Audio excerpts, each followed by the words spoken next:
ఈరోజు మార్కాపురం శాసనసభ్యులు కందుల నారాయణ రెడ్డి కొనకమిట్ల మండలం తెలుగుదేశం పార్టీ సమావేశ మండలంలోని గార్నదిన్నె గ్రామంలో నిర్వహించారు.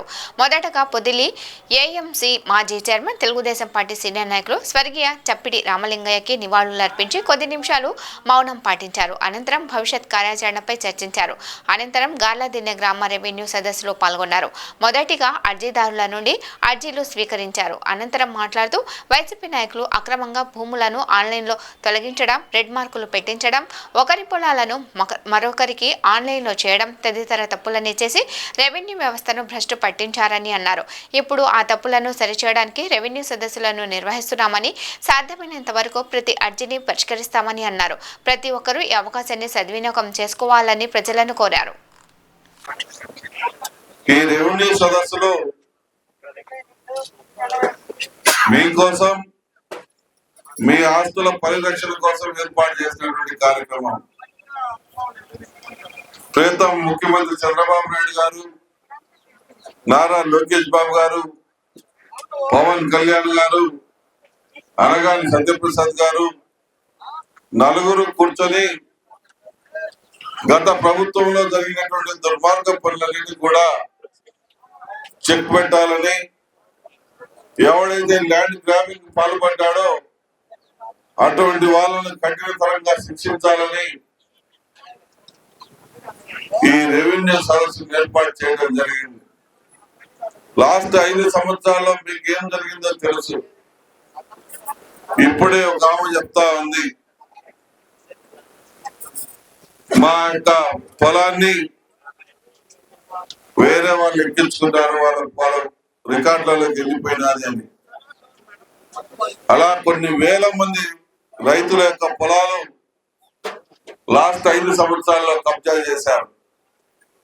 5 సంవత్సరాల్లో ఎన్నో దుర్మార్గాలు, ఎన్నో దౌర్భాగ్యకరమైనటువంటి పనులు చేసి అనుక్షణం ప్రజల్ని భయభ్రాంతులకు గురి చేశారు.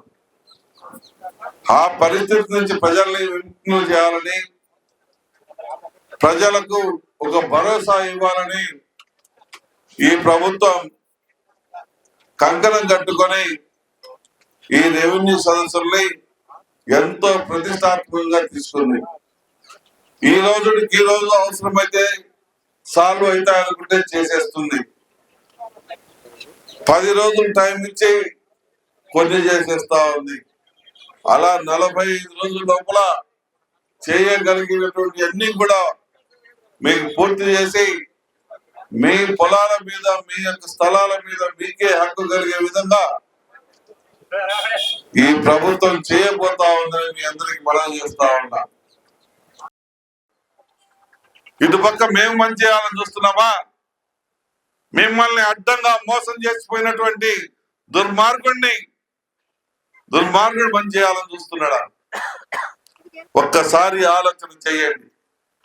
ఈ రెవెన్యూ సదస్సులలో ప్రతి అర్జీని పరిశీలన చేపిస్తా ఉన్నాం. ప్రతి అర్జీకి పరిష్కార మార్గం కనుగొంటాం. ఎక్కడైనా ల్యాండ్ గ్రాబింగ్ పాల్పడ్డాడంటే ఆ కొడుకుని మళ్ళా తప్పకుండా జైల్లో వేపించి బయటికి రాకుండా చేస్తాం. దుర్మార్గమయ్యా. ఎంఆర్ఓ గారిని, రెవెన్యూ డిపార్ట్మెంట్ అడ్డం పెట్టుకుని వీడి పొలాలు తీసి వాడి పాస్బుక్ ఎక్కియా, వాడి పొలాలు తీసి ఇంకొకటి దాంట్లో పెట్టా, రెడ్ మార్కుల్లో పెట్టించడం, లేదంటే ఆన్లైన్ తొలగించడం, లేదంటే ఒకటి పేరు మీద ఇంకొకటి ఎక్కించుకోవడం. దుర్మార్గం. మళ్ళా అటువంటి దుర్మార్గానికి సపోర్ట్ చేస్తారా? ఈ రోజు పట్టుమని 6 నెలలు కూడా కాకముందే మీకోసం కష్టపడుతున్నటువంటి మమ్మల్ని, మా యంత్రాంగాన్ని సపోర్ట్ చేస్తారా అనేది మీరు కూడా తెలుసుకోండి.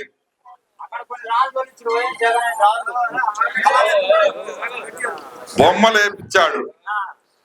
ఈ రాష్ట్రానికి ఎంత నష్టమో తెలుసా? 12,500 కోట్ల రూపాయల నష్టం. జగన్ బొమ్మలు వేసుకోవడం వల్ల సుమారుగా 12,500 కోట్ల రూపాయల నష్టం. ఎవడెబ్బ సొమ్ము? ఎవడెబ్బ సొమ్మని మా అబ్బ సొమ్ము కాదు, మీ అబ్బాల సొమ్ము కూడా కాదు, వాళ్ళ అబ్బ సొమ్ము కూడా కాదు. మనమందరం పన్నులు కడితే వచ్చేటువంటి డబ్బులే ఆ 12,500 కోట్ల పైచిలకు డబ్బులు. మరి అంత డబ్బులు వాళ్ళ ఫోటోల కోసం, వాళ్ళ బొమ్మల కోసం ఖర్చు పెట్టారనంటే అదే డబ్బులు మనకు పెడితే మన జిల్లా అభివృద్ధి చెందేది కదా. మన వెలుగొండ ప్రాజెక్టు 3,000 కోట్లు ఇచ్చింటే పూర్తి అయ్యేది కదా. మన వెలుగొండ ప్రాజెక్టు పూర్తి అయింటే దగ్గర 4,34,000 ఎకరాలకి 4 లక్షల మంది రైతులకు న్యాయం జరిగేది కదా.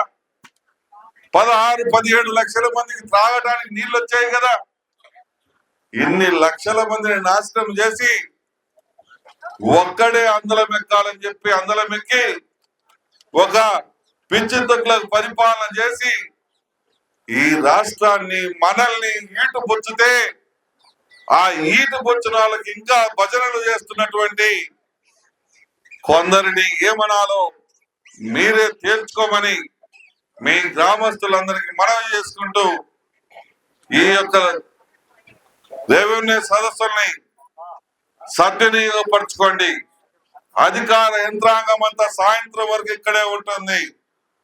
ప్రతి అర్జీని పరిశీలిస్తారు, ప్రతి అర్జీకి న్యాయం జరిగేలా చూస్తారు, ప్రతి అర్జీకి పరిష్కారం తప్పకుండా చేసి చూపిస్తారు. ఏదన్నా అవతలోడి పొలం నాకెక్కి మనం, అవతలోడు ఆస్తి నాకు రాసి మనం, లేకుంటే అవతలోడు మమ్మల్ని ఇబ్బంది పెట్టారని మీరు ఇబ్బంది పెట్టారనో ఎటువంటి పనులు అడిగితే వాళ్ళు చేయలేరు. కోర్టులో కేసులున్నాయి, పనులు చేయలేరు. మిగిలిన సమస్యలన్నిటికీ కూడా పరిష్కార మార్గం దొరుకుతుంది. కాబట్టి రెవెన్యూ సదస్సుల్ని మీరు సద్వినియోగపరచుకోమని మిమ్మల్ని అందరినీ మనసారా కోరుకుంటూ సెలవు తీసుకుంటా ఉన్నాను.